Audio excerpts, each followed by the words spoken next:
April is Child Abuse Awareness Month, and advocates around the area say now is the time to talk about this tough subject. News 19's Colton Emsweiler tells us what qualifies as abuse and why standing up for children makes a world of difference. Child abuse, a topic that many find difficult to talk about. While the child's well-being is the top priority to the proper authorities, relatives of the young victims can suffer as well.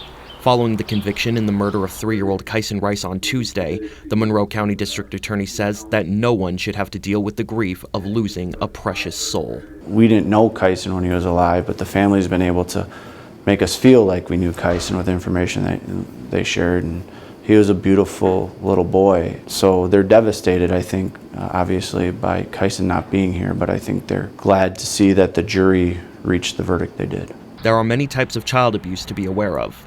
Tita Utuck of the Family and Children's Center says that physical and sexual abuse, as well as emotional distress, are some things to keep an eye out for, on top of the lack of helping said child through negligence. When we're talking about neglect, you're talking about a child who may not have proper hygiene, right?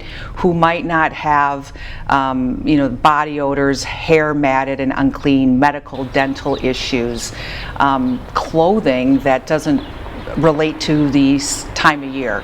Winter coat in the summer, no coat in the winter. Those kinds of things would all indicate and might lead you to believe that there's neglect going on. It can be difficult for some to discuss child abuse. If you suspect that a minor may be in distress, Lieutenant Linnea Miller of the La Crosse Police Department encourages everyone to stand up for the most vulnerable of human beings. Well, it's obviously very important for others to be involved in raising a child in this community. If you're a neighbor to a family and there's children that you have concerns about, it's very important for that child's safety and future to speak up and talk to somebody about it, talk about the concerns, make that phone call, or get online and make an anonymous tip to speak up, speak out. Anything that they can do to help that child, I think, is extremely important, and that child will be forever grateful. Taking action to defend those at the highest risk, a gesture that can resonate for a lifetime.